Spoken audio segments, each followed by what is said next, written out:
We're back. Back again. Steven's got his hat off. It's getting serious. We're gonna talk about this cooler and this cooler here, and basically just what he does after he harvests to make sure that everything he sells is fresh. It's not rotting. It's not deteriorating too fast. So let's go ahead and get into it. Cool. So yeah, coolers are one of the most important things for your market garden.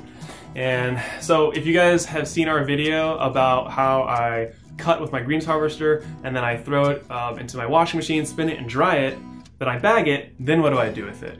So that's probably the most important part. So I take those very delicate greens and bag them, and then I toss them in my fridge. So this is a reach-in style fridge, and I can fit about 12 of my large totes in there. And for my small market garden, this has been plenty enough to serve me.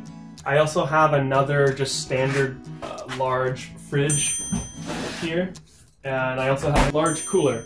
So it goes into this large reach-in until I'm ready to drive to the market. And then what I'll do is I'll put my most delicate stuff like salad mixes or heads of lettuce or kale chard, whatever I need.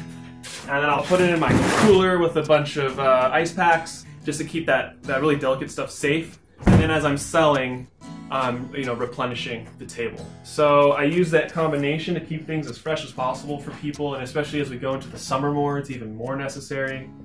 But usually greens, you don't want to let them sit outside in the open air for more than an hour or two, even in the winter. So. All right, cool. So that's a really quick and easy rundown. It's a pretty simple process.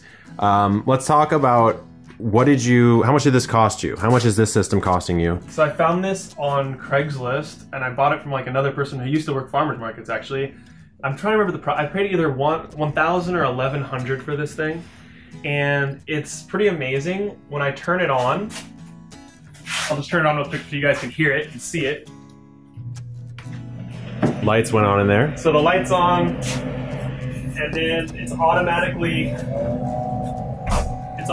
temperature controlled. I could set this or change it, but it's all set up automatically. It'll go down to 67, down to 34 to 36 in like 30 to 40 minutes. It's insanely fast. I've never had a commercial fridge before, so it just really impressed me how efficient it actually is. So I only run this thing on market days. I wake up in the morning, I come out, I turn it on, and I start harvesting. And then in about 30 minutes, I can start throwing my stuff in there. Most of the time, I'll harvest everything and then start washing it. Or if I have a volunteer or my wife helps me, she'll start on like the root crops, and the greens will stay in here until we're ready to just wash it all in one go, mix the salad mix, and bag it. Really good system. Let me tell you about one other way that some people do fridges. You can build your own fridge too, out of just like plywood and insulation. And people will use a little cooling unit called a cooler control unit called a CoolBot, and you can connect that to an AC unit, and effectively you can make your own cooler just like this. But you can build it. There's lots of plans online. Go look up CoolBot and making your own walk-in fridge. So that's good if you're on an even more restricted budget, right? Oh, yeah. Absolutely, yeah. You can build it so much cheaper. I mean, a few $100s depending on where you get your wood. So. Yeah. So I mean, all this market garden stuff is exceptionally low cost if crazy. You think about it the right way. Yeah, yes. You got to be really focused on time, money, and effort, and like leverage points, basically, right? It's such a lean business. Yeah. You want to lean yourself out as much as you possibly can.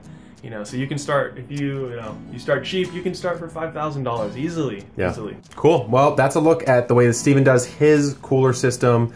If you want more, of course, just subscribe. Nature's always right. He's going to be doing... Guys. Yeah, he's doing a video a week at least. You'll be able to ask him questions. He'll ask questions, or he'll answer them in the comments down below on this video too. And subscribe to Epic Gardening too. We do a lot of this type of stuff, not only with Steven, but with other farmers and with my own garden for home gardeners. So if market gardening isn't your thing, remember, first of all this stuff's applicable to a home gardener too. Yeah, just scale it down. Think about your perspective and what you need, right? So you don't need a cooler like this if you're a home gardener, but these same processes you could use for just washing your own harvest at home. So hopefully you can take something from it as well. And until next time, good luck in the garden. Keep growing.